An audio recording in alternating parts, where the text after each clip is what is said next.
todo elemento necesita alimentarse, hasta nosotros mismos, obviamente, pero todo elemento eléctrico necesita alimentación. La alimentación es supremamente importante para el ser humano como que también para los artefactos.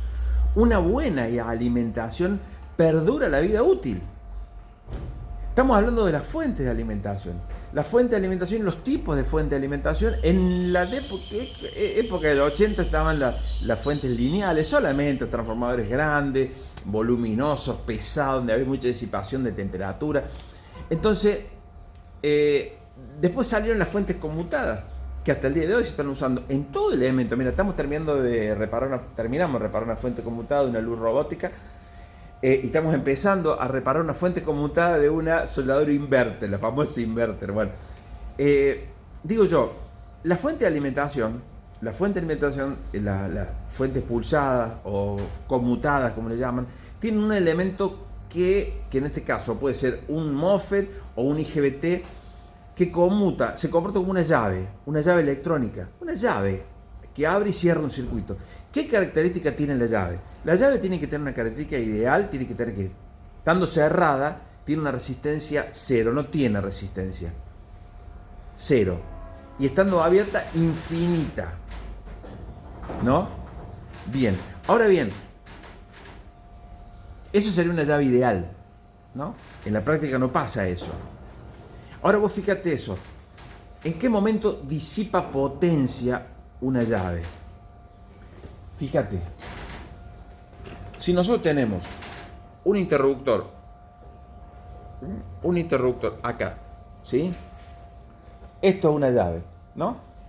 Un sistema de fuente conmutada tiene simplemente, ejemplo, acá está la bobina y acá tiene la alimentación. Vamos a hacer 300 voltios de corriente continua. Eso es un circuito básico de una fuente conmuta. El elemento que conmuta, la bobina y la alimentación. Ahora bien, cuando vos cerrás acá, va a circular una corriente. ¿Qué potencia cae sobre la llave esta? ¿Qué potencia cae? Acuérdate que la potencia, vamos a hacer la potencia en un circuito, si vos conocés la tensión, es igual a la tensión cuadrada dividido la resistencia. Y si conoce la corriente, sería la potencia es igual a la corriente cuadrada por la resistencia. Así de sencillo, ¿no? ¿Sí? Bueno, entonces la potencia, si nosotros conocemos el voltaje, supongamos que el voltaje o la corriente, supongamos que sea la corriente por la resistencia, en el momento que está cerrado el interruptor, vamos a tener una resistencia cero o despreciable.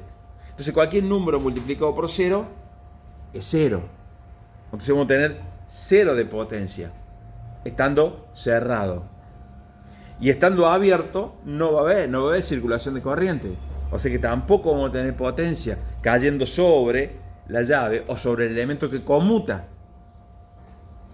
Y ahora vamos a decir, Héctor, ¿y por qué hay sistemas que tienen un IGBT o un transistor conmutador grande, de más potencia? Si vos me estás hablando de que cuando está cerrado no hay potencia porque resiste cero o ínfima, pero cuando está abierto no circula corriente, o sea que no hay potencia. Entonces, ¿dónde es que disipa potencia el elemento conmutador en una fuente conmutada? Estás en lo cierto, en la conmutación. Soy Héctor. Si te gustan estos videos, seguime para más. Poneme un like y seguime. Dale.